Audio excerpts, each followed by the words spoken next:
कहानी के शुरुआत में हमें एक मायूस लड़के को दिखाया जाता है जो अपनी जिंदगी से काफी ज्यादा परेशान था। वो कहता है वैसे भी मैं घर जाके क्या करूंगा, या तो मैं टीवी देखूंगा या फिर मैं गेम खेलूंगा, क्योंकि उसकी जिंदगी में ऐसा कोई नहीं था जो उसका घर पर इंतजार करे। जिसके बाद वो अपना काम खत्म करके अपने घर की तरफ जा रहा था, जहाँ पर वो ध्यान नहीं देता और वो एक ट्रक से जाकर टकरा जाता है और उसकी वहीं पर मौत हो जाती है। जब उसकी आंख खुलती है तो वो एक दूसरी दुनिया में रिकार्नेट हो चुका था। तभी उसे एक बूढ़ा आदमी उठाता है और उसके ऊपर मैजिक करने लगता है। उस आदमी का नाम मार्लिन है और वो इस दुनिया का सबसे ताकतवर विज़र्ड है। अब उस बात को 8 साल बीत चुके थे। अब वो लड़का काफी ज्यादा बड़ा हो चुका था। वो बताता है कि मैं अपनी दादा दादी के साथ रहता हूँ और हाँ, मुझे अपना पिछला जन्म भी अच्छे से याद है कि मैं एक जापान नाम की कंट्री में रहता था। हालांकि मुझे याद नहीं है कि मेरी मौत आखिर कैसे हुई थी, पर मैं इस दुनिया में बहुत खुश हूँ। जिसके बाद सिन अपने घर पे जाता है, अपने दादा को पकड़े हुए शिकार को दिखाता है। उसने कुछ चिकन और एक जंगली सुअर को पकड़ा था, जिस पर सिन के दादाजी सोचते हैं कि वो अब दिन पे दिन और भी ज्यादा ताकतवर होता जा रहा है। जहाँ पर वो उसे लकड़ियों में आग लगाने के लिए कहते हैं। शिन यहाँ पर बिना मंत्र को बोले अपने मैजिक को इस्तेमाल कर सकता है, जिसे देख के उसके दादाजी काफी शौक होते हैं। उसी के साथ वो काफी खुश भी होते हैं, जिस पर वो कहते हैं कि तुम्हें सिर्फ मैजिक नहीं सीखना चाहिए, उसी के साथ तुम्हें तलवारबाजी भी सीखना चाहिए। तभी दादी मेलिडा और मिचेल भी वहाँ पर आते हैं। दरअसल मिचेल सिन को स्वॉर्ड चलाना सिखाता है, लेकिन उसकी दादी जब सुअर को देखती है तो उसके ऊपर भड़कने लगती है कि तुम इतना खतरनाक काम क्यों करते हो, तुम अभी बच्चे हो। जिस पर वो कहता है कि ये इतना भी ज्यादा खतरनाक नहीं था, मेरे पास मैजिक गियर है जो हम दोनों ने साथ मिलकर बनाया था। ये सुनकर वो काफी परेशान हो जाती है और कहती है कि किस दुनिया में 8 साल का बच्चा शिकार पे जाने लगता है। जिस पर वो अपनी तरफ उंगली करने लगता है, जिस पर उसके दादाजी कहते हैं कि तुम जानती हो कि सिन मैजिक करने में कितना ज्यादा माहिर है, अब उसके लिए ये जंगल घर सा है। जिसके बाद हमें 2 साल बाद का सीन दिखाया जाता है, जहाँ पर सिन अब 10 साल का हो चुका था। जहाँ पर उसके दादाजी उसकी ताकत को देखकर उसे एक डीमन के शिकार पे ले जा रहे थे। वो कहते हैं कि जादुई शक्ति इस दुनिया में चारों तरफ फैली है, लेकिन जो इसे कंट्रोल नहीं कर पाता है वो हिंसक बन जाता है और बिना सोचे समझे सभी पर हमला करने लगता है, जिससे वो एक बुरा इंसान बन जाता है। और ऐसे ही एक डीमन का निर्माण होता है, जिस पर सिन कहता है कि बहुत समय पहले एक इंसान हिंसक बन गया था और लगभग उसने पूरा शहर तबाह कर दिया था, पर आपने उस शहर को बचा लिया था, इसलिए आप वहाँ के हीरो हो, है ना दादाजी। जिसके बाद दादाजी उसे सिखाते हैं कि हम डीमन को कैसे ढूंढ सकते हैं। वो अपनी शक्तियों को चारों दिशाओं में फैलाने लगते हैं। अगर वो शक्ति किसी चीज से टकराती है तो तुम्हें महसूस हो जाएगा, जिसे बड़े जादूगर डीमंस को ढूंढने के लिए इस्तेमाल करते हैं, जिसे द सर्च मैजिक कहा जाता है। वो कहते हैं कि हो सकता है कि ये मैजिक तुम इतनी आसानी से ना सीख पाओ, क्योंकि ये बहुत मुश्किल है, पर मुझे उम्मीद है कि तुम जल्दी सीख जाओगे। उनकी बात पूरी हो पाती है इससे पहले शिन उस मैजिक को एक बार देख के ही अच्छे से इस्तेमाल करने लगता है, जहाँ पर वो जंगल के सभी जानवरों को महसूस करता है। उसी के साथ वो अपनी दादी को भी देखता है।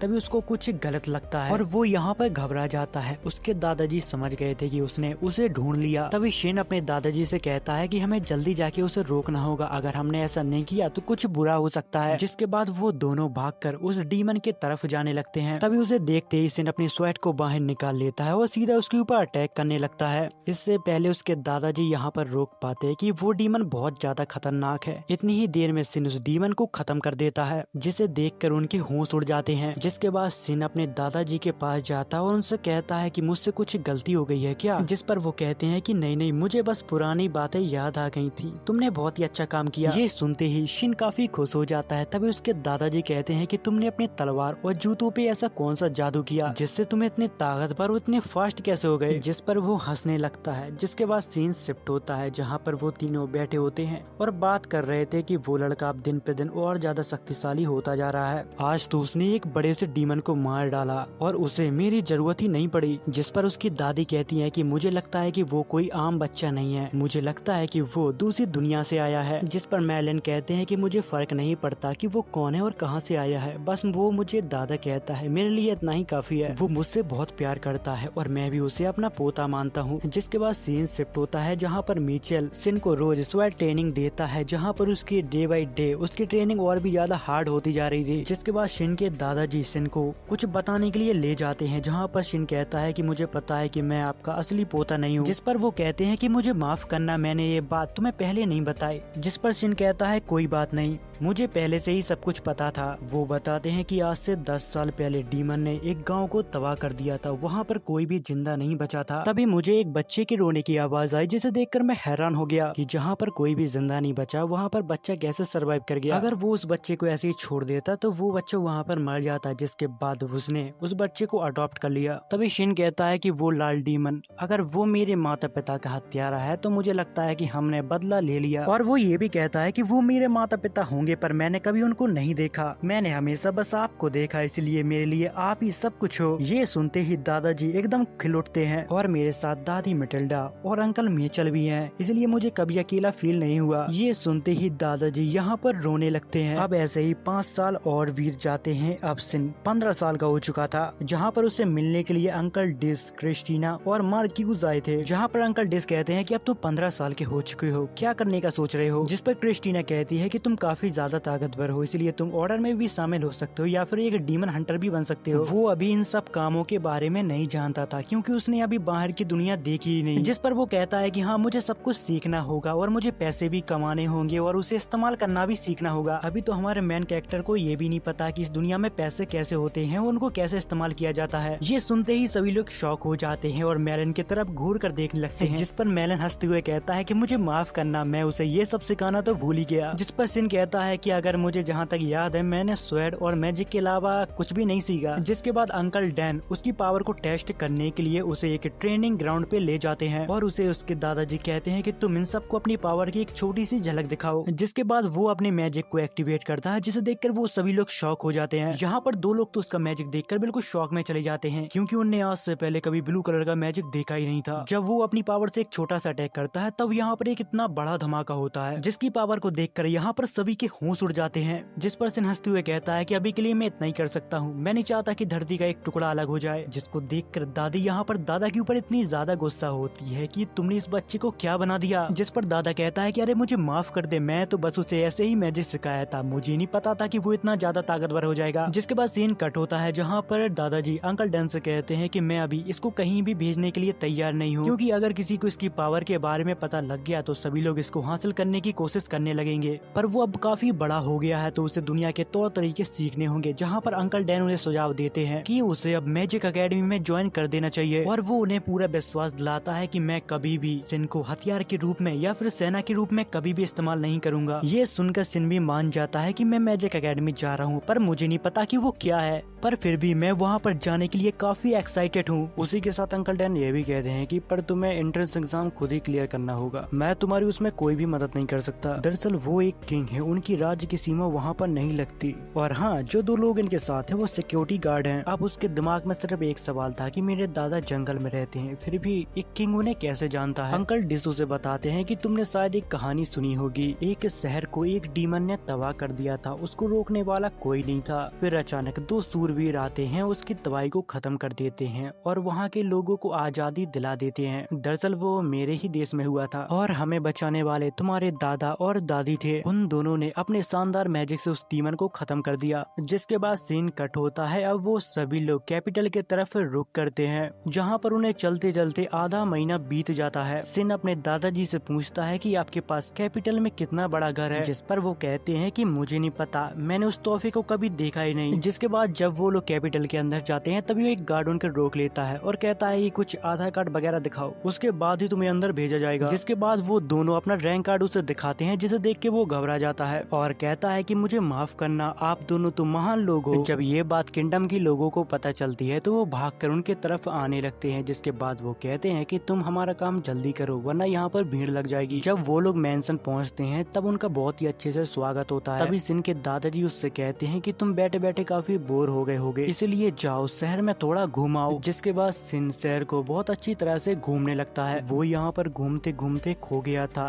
तभी वो एक गली में पहुँचता है जहाँ पर कुछ गुंडे एक लड़की को परेशान कर रहे थे। तभी सिन उनको मना करता है एक लड़की को छेड़ने के लिए। तभी वो लोग कहते हैं कि तू कहाँ से आया बे, चल निकल यहाँ से, तू शायद जानता नहीं है कि हम लोग कितने खतरनाक हैं चूजे। जिसके बाद सिन उन लोगों को धोबी पछाड़ लगाने लगता है और कुछ सेकंड में ही उन सभी को साफ कर देता है। इतनी ही देर में यहाँ पर एक और लड़की आती है। वो सिन से कहती है कि शुक्रिया तुम्हारा हमें बचाने के लिए, जिसे देखकर सिन की होश उड़ जाते हैं और कहता है कि तुम कितनी ज्यादा क्यूट हो। जिसके बाद वो लोग अपना नाम बताते हैं कि मेरा नाम मारिया है और इसका नाम सिसली है। तभी मारिया कहती है कि हम उन्हें बहुत ही आसानी से हरा देते अगर हमने मैजिक इस्तेमाल किया होता। ये सुनते ही सिन उनसे पूछता है क्या तुम लोग मैजिक एकेडमी में स्टूडेंट हो? जिस पर वो लोग कहते हैं कि हाँ, हमने पिछले महीने ही एग्जाम दिया था। जिस पर वो कहता है कि मैं भी मैजिक एकेडमी में एडमिशन लेने वाला हूँ। जिस पर वो लोग कहते हैं कि हाँ, मुझे लगा कि तुम एक मैजिकल लेजेंड हो। अब उन सभी को एक ही एकेडमी में पढ़ना था, इसीलिए सिन उनकी तरफ दोस्ती का हाथ बढ़ाता है, जहाँ पर सिसली काफी ज्यादा शर्मा जाती है और मारिया उसे ये भी बताती है कि मैंने सुना है कि इस शहर में 2 लेजेंड आए हैं,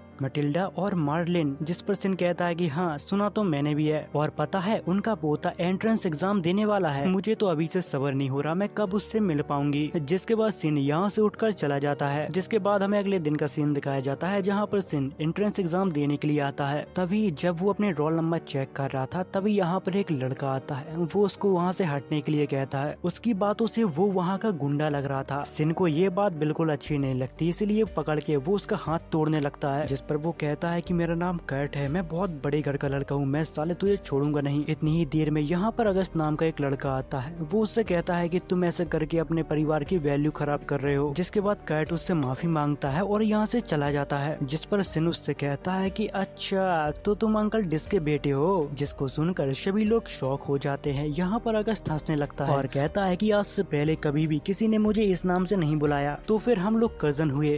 दूसरी तरफ हमें उन दोनों लड़कियों को दिखाया जाता है। वो कहती हैं कि ये अगस्त के साथ इतने जल्दी फ्रेंडली कैसे हो गया। जिसके बाद हमें एंट्रेंस एग्जाम का सीन दिखाया जाता है, जहाँ पर सिन एक लड़के को देख के कह रहा था, मैंने कभी भी अपनी उम्र के लड़कों को मैजिक करते हुए नहीं देखा। तभी उसके सामने एक लड़का मैजिक करता है, जिसे देखकर वो सोचता है क्या ये है मैजिक? ये मैजिक नहीं, ये तो बकवास है। जिसके बाद जितने भी पार्टिसिपेट होते हैं वो सभी लोग अपना अपना मैजिक दिखाते हैं। जिस पर सिन सोचता है कि सच बताऊं तो ये लोग मैजिक के नाम पे कलंक हैं। ये देखने के बाद उसे इनके ऊपर दया आने लगती है। तभी टीचर उसकी तरफ देखता है और उससे कहता है क्या हुआ, कोई प्रॉब्लम है क्या? अब तुम्हारा नंबर है। उसी के साथ वो टीचर ये भी कहती है कि तुम्हारे बारे में हमें महाराज ने बताया था, यहाँ पर कोशिश करना कि तुम अपनी शक्तियों को कंट्रोल में रखो, कहीं तुम पूरी एकेडमी न उड़ा दो। जिसके बाद सिन अपनी 0.01% मैजिक को इस्तेमाल करता है, जिसे देखकर यहाँ पर सभी के होश उड़ जाते हैं। जिसके बाद हमें अगले दिन का सीन दिखाया जाता है, जहाँ पर सिन ने एंट्रेंस एग्जाम में टॉप मारा था। जब ये बात एकेडमी में टीचरों को पता चलती है कि वो विशमैन का पोता है, तब उसको बुक्स और स्पेशल यूनिफॉर्म दे दी जाती है। दूसरी तरफ हमें कैट को दिखाया जाता है, जो अब सिन से बदला लेने की प्लानिंग कर रहा था। दूसरी तरफ हमें शेन को दिखाया जाता है, जो अपने यूनिफॉर्म को बड़े ध्यान से देख रहा था, क्योंकि उसके ऊपर मैजिक किया गया था। बट शेन को वो मैजिक कितना कुछ खास पसंद नहीं आता, इसलिए वो उसका चेंज करने का डिसाइड करता है। जिसके बाद अगले दिन स्कूल जाने के लिए शेन तैयार होता है। तभी कुछ लोग उसे उन 2 लेजेंड के साथ देखकर काफी शॉक हो जाते हैं और भागकर उनसे मिलने के लिए आने लगते हैं। जिसके बाद हमें एकेडमी के सेरेमनी का सीन दिखाया जाता है, जहाँ पर सिन को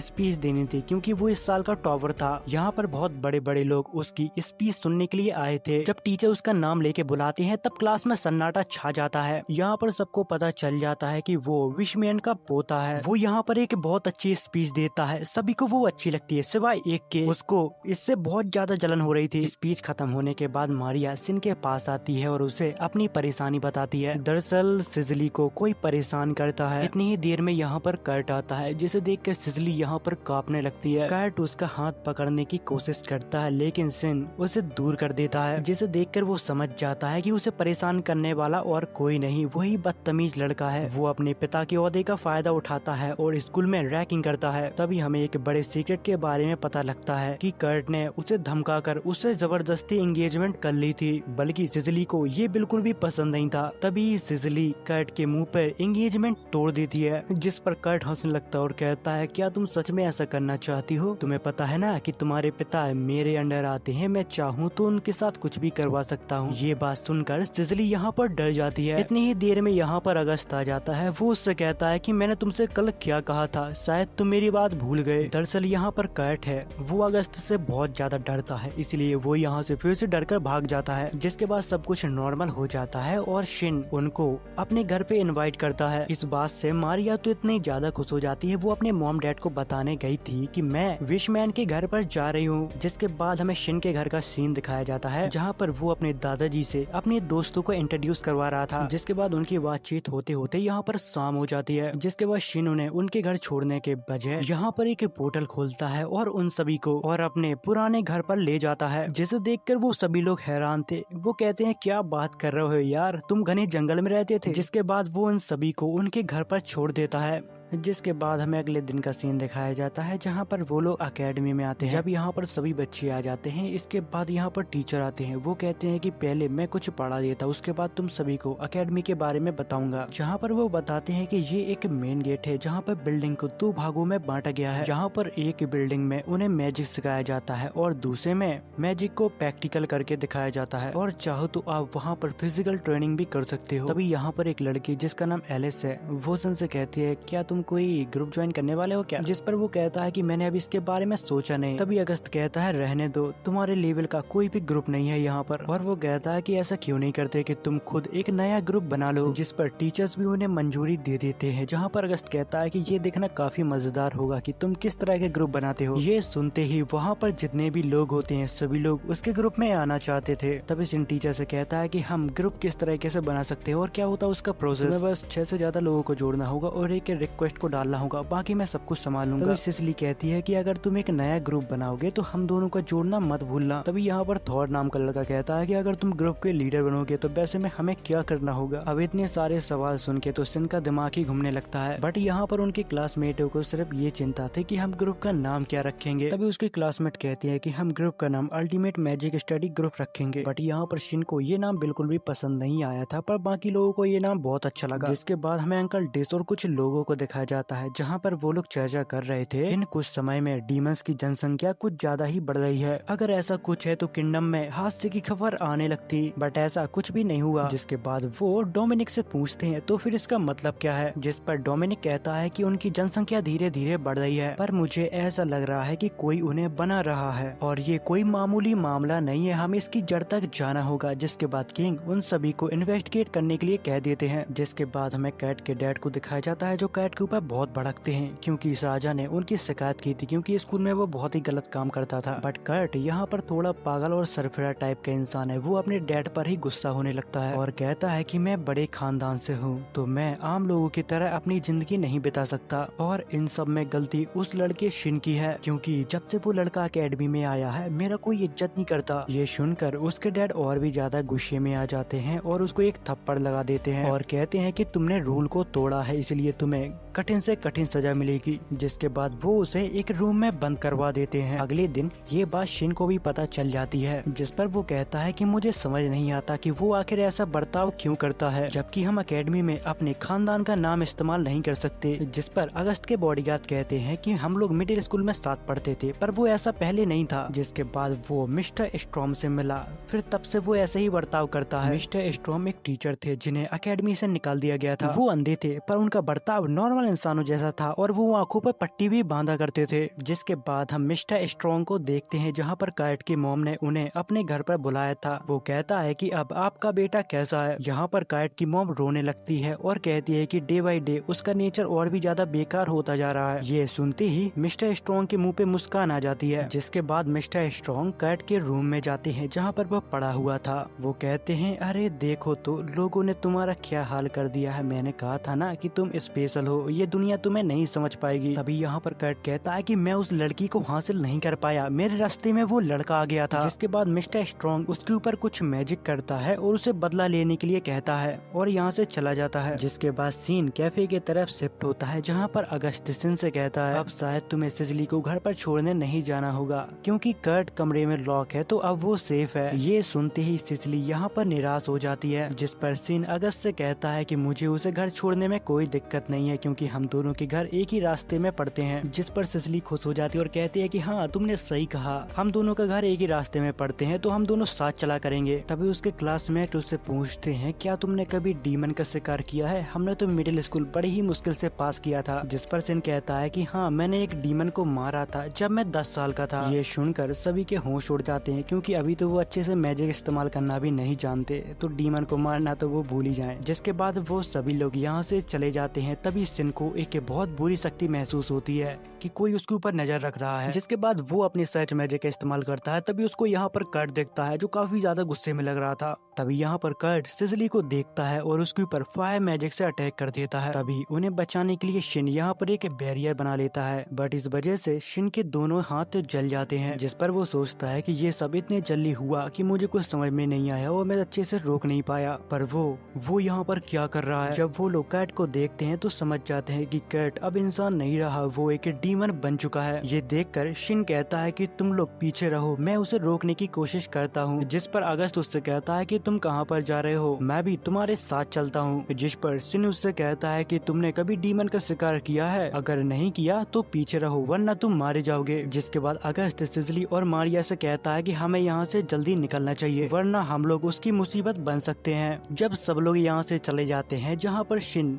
उस डीमन से कहता है तो फिर अब बहुत हुआ, चलो आ जाओ। यहाँ पर शिन कैट के ऊपर अटैक करता है पर कैट यहाँ पर ज्यादा जख्मी नहीं होता, वो अपने आप को रिकवर कर लेता है। यहाँ पर शिन भी उसके ऊपर अपना ताकतवर मैजिक इस्तेमाल नहीं करना चाहता था क्योंकि उससे उसकी मौत हो सकती है। तभी यहाँ पर कैट कहता है कि मैं तुझे खत्म कर दूंगा। ये सुनते ही शिन काफी हैरान हो जाता है क्योंकि उसने जिंदगी में पहली बार किसी बोलते हुए डीमन को देखा है। जिसके बाद कैट उसके ऊपर बड़ा ही खतरनाक एक अटैक करता है। शिन उसके मैजिक से बड़े ही आसानी से बच जाता है और उसके ऊपर थंडर मैजिक का इस्तेमाल करता है। उस झटके से कैट यहाँ पर चीखने लगता है जिसे देखकर शिन समझ जाता है कि वो अभी पूरी तरह से डीमन नहीं बना, तो मुझे उसे इंसान बनाने का रास्ता ढूंढना होगा। पर इससे भी वो कैट को ज्यादा देर तक नहीं रोक पाता। कैट थोड़ी देर बाद फिर से उसके ऊपर हमला करने लगता है, जिसके बाद वो अपनी पावर को इकट्ठा करने लगता है। उसका धमाका इतना बड़ा हो सकता है कि वो एक ही झटके में पूरी अकेडमी को उड़ा देगा, जिसे देखकर शिन भी काफी कंफ्यूज था कि मैं आखिर इसे किस तरह से रोकूं। अगर मैंने ज्यादा पावर इस्तेमाल कर ली तो इसकी जान भी जा सकती है। अब उसके पास कोई भी रास्ता नहीं बचा था। जिसके बाद वो अपनी स्वॉर्ड को बाहर निकालता है और कैट को खत्म कर देता है। कैट की मौत होने के बाद यहाँ पर शिन को बहुत बुरा लगने लगता है क्योंकि आज से पहले कभी भी उसने किसी भी इंसान को नहीं मारा। थोड़ी देर बाद यहाँ पर सभी लोग आते हैं। शिन उनसे कहता है कि मैं उसकी मदद करना चाहता था पर मेरे पास कोई और रास्ता नहीं था। जिस पर अगस्त कहता है कि अब से तुम्हारे लिए चीजें और भी ज्यादा मुश्किल होने वाली हैं। ये इतिहास में डीमन के दूसरी बार दिखाई देने वाली वारदात है। ये एक बड़ी बात है, इससे पूरा देश हिल सकता है। इतनी ही देर में यहाँ पर कुछ सोल्जर आते हैं। वो कहते हैं कि हमने सुना था कि यहाँ पर कोई डीमन देखा गया है। जिस पर अगस्त कहता है कि हाँ वो पड़ा है। ये सुनकर सोल्जरों का मुंह फट जाता है। उन्हें लगता है कि अगस्त इतना ताकतवर है कि उसने एक डीमन को खुद ही मार गिराया। पर इस पर अगस्त कहता है कि मेरी बात ध्यान से सुनो, इसे मैंने नहीं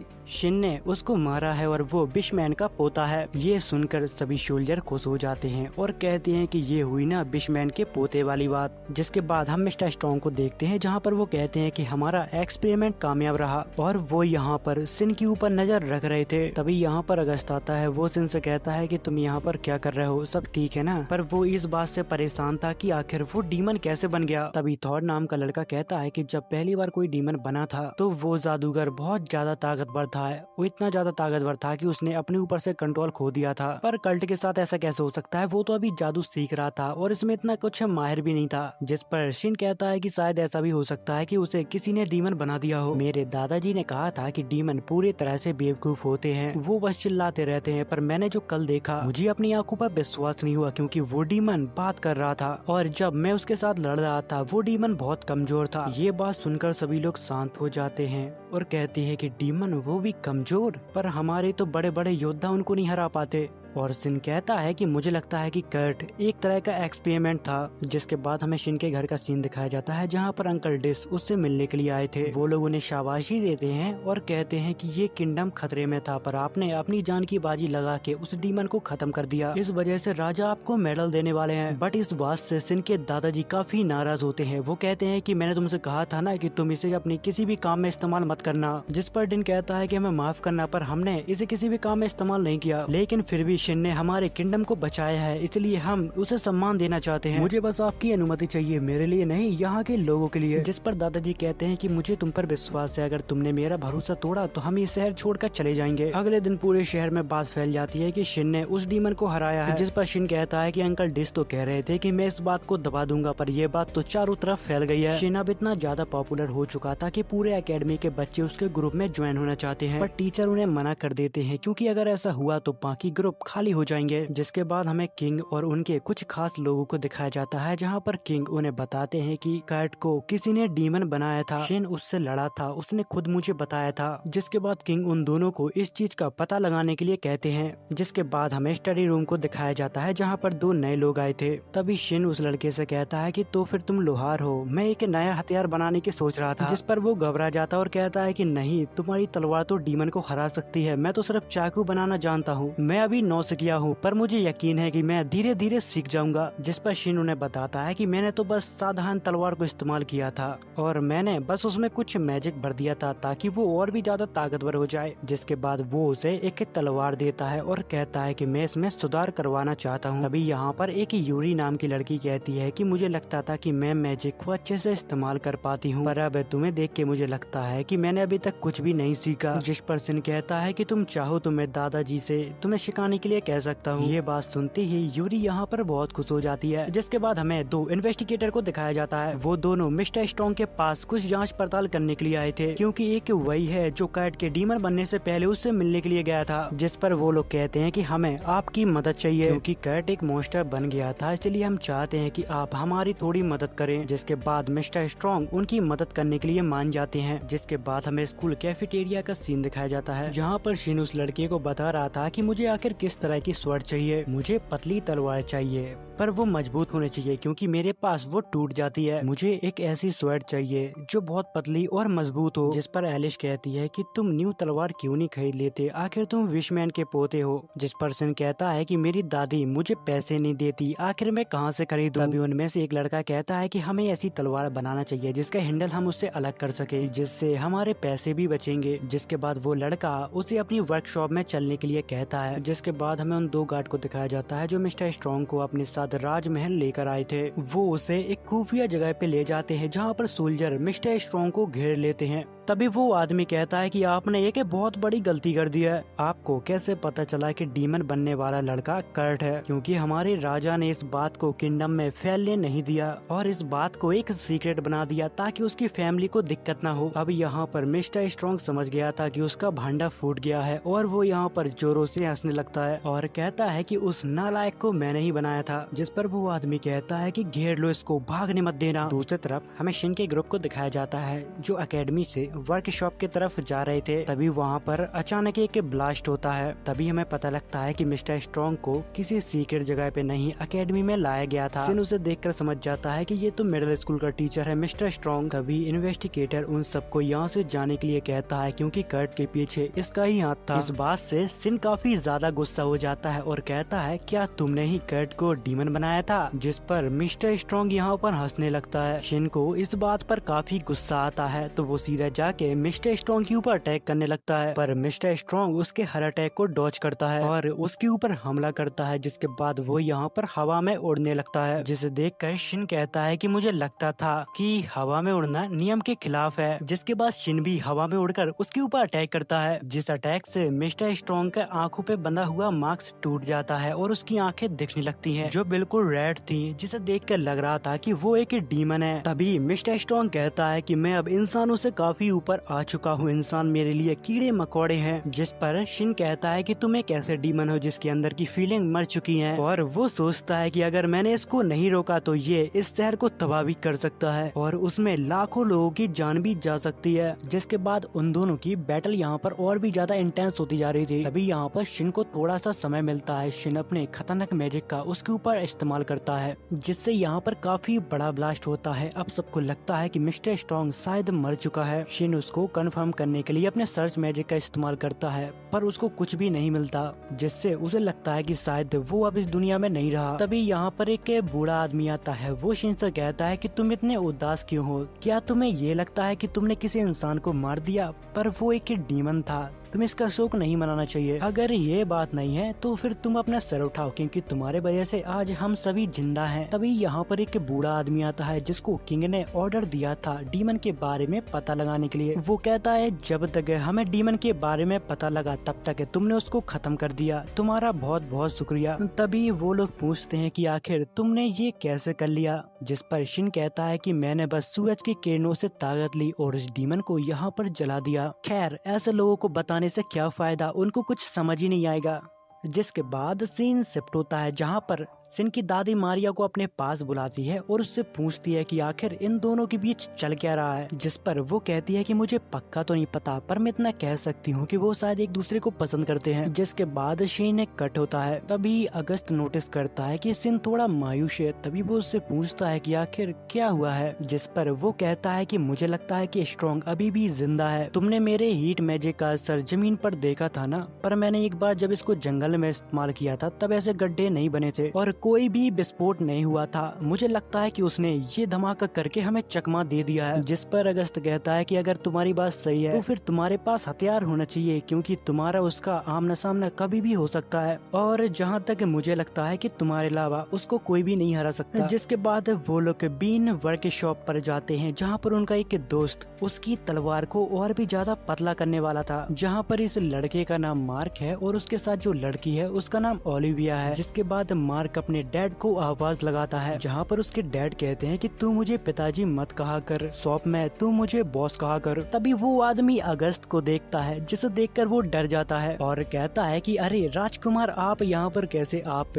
बता देते तो मैं वहीं पर आ जाता। अगस्त कहता है कि कोई बात नहीं, मुझे अपने दोस्त के लिए एक तलवार बनवानी थी। जिस पर वो आदमी कहता है कि अरे इस बच्चे के लिए बनवानी है, मेरा मतलब इस नौजवान लड़के के लिए। जिस पर वो कहता है कि मैं शायद तुम्हारी मुलाकात करवाना भूल गया, ये है बिशमैन का पोता शिन। ये सुनते ही वो आदमी यहाँ पर घबरा जाता है और कहता है ये तो वही है जिसने डीमन को हराया था। इस लड़के के लिए हम तलवार क्या, हम अपनी जान भी दे सकते हैं। आखिर ये हमारे यहाँ का हीरो जो है। जिसके बाद हमें एक दूसरे एम्पायर को दिखाया जाता है जहाँ पर एक राजा के पास एक खबरी उसे बताता है कि हमारे दुश्मनों के ऊपर डीमन ने अटैक कर दिया है, जिस वजह से उनके राज्य में डर का माहौल है और ये खबर चारों तरफ फैल चुकी है। जिस पर वो खुश हो जाता है और कहता है कि यही मेरा मौका है उस किंगडम के ऊपर राज करने का।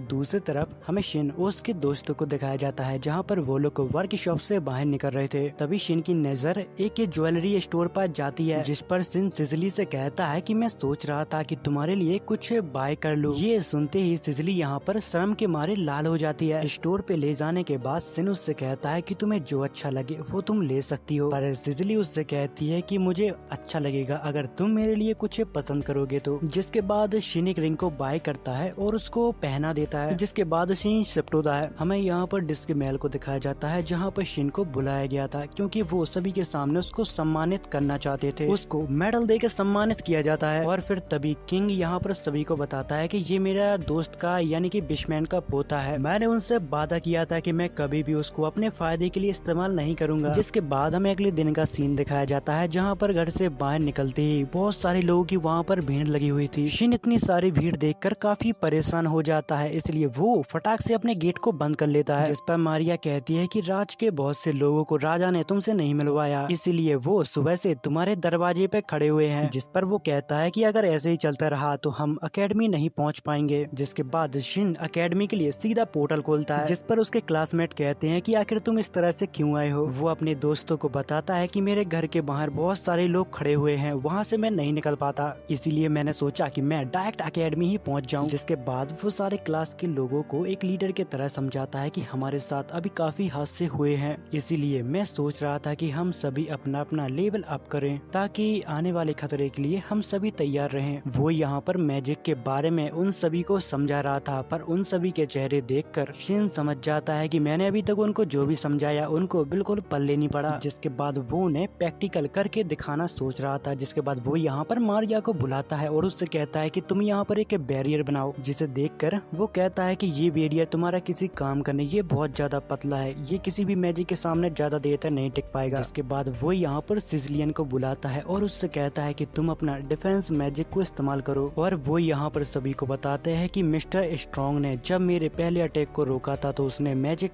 बैरियर का इस्तेमाल किया था। वो इस चीज के बारे में सबको इसलिए बता रहा था ताकि वो कम से कम अपनी जान तो बचा पाए। अगर तुम सही से इसको इस्तेमाल करोगे तो तुम किसी भी मैजिकल पावर को रोक सकते हो। जिसके बाद वो उन सभी को अपनी मैजिकल पावर का एक छोटा सा हिस्सा दिखाता है जिसका ऑरा इतना ज्यादा खतरनाक था कि उनकी रूह कांप जाती है। और उन सभी से कहता है कि अगर तुम अपने मैजिक पावर को कंट्रोल ही नहीं कर पाए तो फिर तुम्हारा कुछ भी नहीं हो सकता। तो फिर हम लोग कल से अपनी मैजिकल पावर को कंट्रोल करना सीखेंगे। जिसके बाद हमें इम्पीरियल कैपिटल को दिखाया जाता है, जहाँ पर स्ट्रॉन्ग बड़े ही आराम से रह रहा था, जहाँ पर वो एक लड़की से कहता है कि कैपिटल में वॉर की तैयारी चल रही है, लगता है तुम्हारे राजा ने अच्छा काम किया। जिसके बाद हमें शिन को दिखाया जाता है, वो गेट से अपने घर पर आया था, जहाँ पर उसके दादाजी कहते हैं कि तुम इस तरह से क्यों आए हो, कुछ हुआ है क्या? जिस पर वो कहता है कि आपने नोटिस नहीं किया, बाहर लोगों की बहुत सारी भीड़ है, जिनकी वजह से मैं अकेडमी और घर से बाहर नहीं निकल सकता। जिस पर उसके दादाजी हंसने लगते हैं और कहते हैं कि लोग बहुत ही जल्दी शांत हो जाएंगे। जिसके बाद हमें अगले दिन का सीन दिखाया जाता है, जहाँ पर शिन अपने क्लासमेट से पूछता है कि आखिर ये तुम्हारे चेहरे के साथ क्या हो गया। वो कहती है कि मेरे साथ ये अक्सर होता रहता है, मैं अपने मैजिक के ऊपर कंट्रोल नहीं कर पाती। जिसके बाद शिन अपनी तलवार लेने के लिए वर्क शॉप पर जाता है, जहाँ पर उस आदमी ने शिन के लिए एक बहुत ही बेहतरीन तलवार बना के रेडी कर दी थी, जिसका हैंडल एक बटन दबाने से अलग हो जाता। तभी अगस्त शिन को बताता है, अगर सच कहूँ तो जल्द ही युद्ध होने वाला है, अगर हमारी सिटी युद्ध में हारती है तो स्टूडेंट को भी युद्ध में शामिल किया जा सकता है, और वैसे भी अभी ये युद्ध चालू नहीं हुआ है तो इसके बारे में सोचने का कोई मतलब नहीं।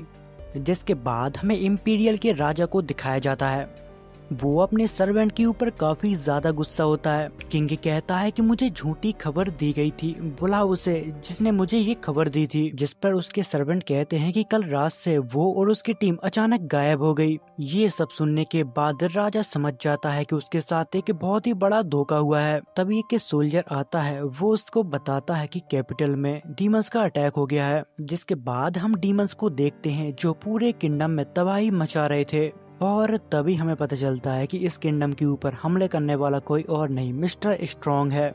मतलब कि जिस थाली में खाया उसी में छेद किया। वो कहता है कि अभी ट्रूप्स को लौटने में 2-3 दिन तो लग ही जाएंगे, तब तक हम इनका अच्छे से स्वागत करते हैं। जब फाइटर वापस आते हैं तब किंग उनसे कहता है कि मुझे पूरा किंगडम अपना जल्द से जल्द साफ चाहिए, तुम लोग जितना हो सके उतने जल्दी इन डीमन को यहाँ से भगा दो।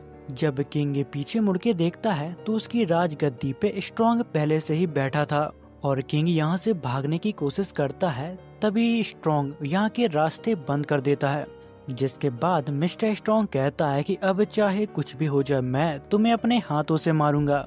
तभी वो किंग के नीचे एक मैजिक सर्कल समन करता है, जिससे वो मूव नहीं कर पाता और उसके ऊपर वो अटैक कर देता है। जिसके बाद उस जगह पे एक बहुत बड़ा धमाका होता है और वो किंग यहाँ पर खत्म हो जाता है। जब फोर्स किंगडम के पास जाती है तो वहाँ पर पहले से ही सब कुछ तबाह हो गया था। तभी हमें वहाँ पर मिस्टर स्ट्रॉन्ग की आवाज सुनाई देती है। वो कहते हैं कि तुम काफी जल्दी आ गए, मैं बस तुम लोगों का ही इंतजार कर रहा था। जिस पर वो लोग कहते हैं तो फिर इन सब के पीछे तुम्हारा हाथ था। तभी उनके सामने बहुत सारे डीमंस आ जाते हैं। जिसके बाद हमें एकेडमी के टीचर को दिखाया जाता है। वो कहते हैं कि स्ट्रॉन्ग को एक कैपिटल में देखा गया है और उस आदमी का कोई भी भरोसा नहीं है कि आगे वो क्या करने वाला है, इसलिए हमें हमेशा सावधान रहना होगा और उसी के साथ हमें लेवल अप भी करना होगा, क्योंकि हमारे उसके साथ कभी भी जंग छिड़ सकती है। इसलिए हम लोग नाइट स्कूल के स्टूडेंट के साथ ट्रेनिंग करेंगे। ये सब सुनने के बाद यहाँ पर सभी लोग काफी बुरा चेहरा बना लेते हैं। सिन उनको देखता है बट उसे कुछ भी समझ में नहीं आता। जिस पर मारिया उन्हें बताती है कि नाइट स्कूल के स्टूडेंट काफी ज्यादा बदतमीज हैं और हमारी उनकी कभी भी नहीं बनती। तभी मारिया सिन से कहती है तुम तो मैजिक और स्वेट को दोनों को ही इस्तेमाल कर सकते हो। जिस पर वो लोग कहते हैं तो फिर तुम्हें क्या किसी नाइट ने ट्रेनिंग दी है क्या? जिस पर सिन उन्हें बताता है कि मेरे अंकल मिचेल मुझे ट्रेनिंग दिया करते थे, पर वो बहुत खतरनाक टीचर हैं।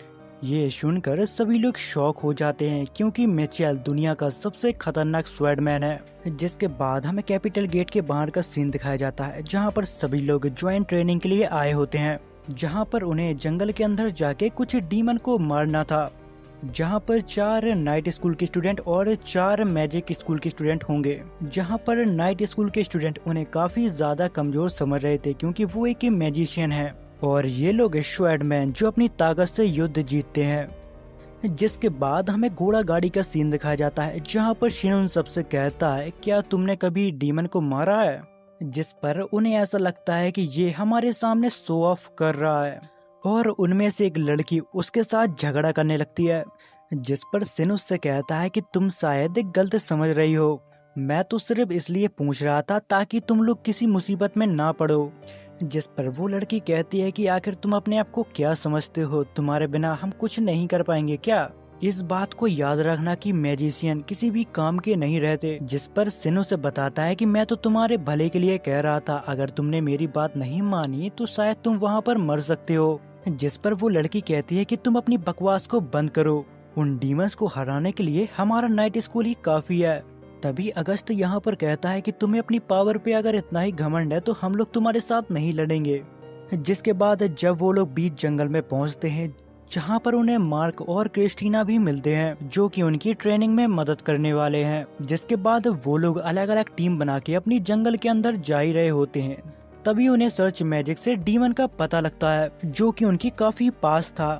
तभी नाइट क्लब के ऊपर एक डीमन अटैक कर देता है, जिस पर वो लोग घमंड में कहते हैं कि हमें किसी की जरूरत नहीं है, हम वैसे भी अपनी ताकत से किसी भी डीमन को मार सकते हैं। फिर वो लोग डीमन को घेर के उसके ऊपर अटैक करते हैं, बट वो डीमन काफी ज्यादा स्ट्रॉन्ग था, जहाँ पर वो डीमन उन्हें बहुत बुरी तरह से पीटता है, जिसे देखकर वो समझ जाते हैं कि सिन ने शायद सही कहा था, किसी भी डीमन को मारना हलवा नहीं है। अब वो डीमन उन लोगों की जान लेने ही वाला था, तभी पीछे से सिन आता है और उस डीमन को खत्म कर देता है। जिसके बाद सिजली जितने भी लोग जख्मी होते हैं उन सभी को वहां पर आके हील करती है। बट जब वो लड़के सिजली को देखते हैं तो वो उसके पीछे पागल हो जाते हैं, और ये सब देख के शिन को काफी जेलस फील हो रहा था, क्योंकि वो लोग सिजली की काफी अच्छी तरह से खातिरदारी कर रहे थे। जिसके बाद थोड़ी देर बाद उनको यहाँ पर काफी सारे डीमन होने का एहसास होता है। तभी वहाँ पर कुछ और लोग भागकर आते हैं, वो उनको यहाँ से भागने के लिए कहते हैं, क्योंकि सामने हजारों की तादाद में डीमंस हैं, जिन्हें देखकर वो भी डर जाते हैं। बट शिन के सामने कोई भी हो, वो कहाँ से डरने वाला था, और वो सभी को यहाँ से जाने के लिए कहता है और कहता है कि मैं सब कुछ संभाल लूंगा। जिस पर क्रिस्टीना कहती है कि तुम लोग शिन के पीछे ही रहना और उसका जलवा देखना। जिसके बाद शिन अपने मैजिक को एक्टिवेट करता है और अपनी पावर से एक ही झटके में सभी डीमन को खत्म कर देता है, जिस वजह से आधा जंगल साफ हो जाता है। तभी यहाँ पर वो लड़की आती है जो शिन के साथ झगड़ा कर रही थी, वो आके उससे माफी मांगती है। तो फिर इसी के साथ ये कहानी यहाँ पर एंड होती है। अगर आपको अच्छी लगे तो कमेंट करके मुझे जरूर बताना।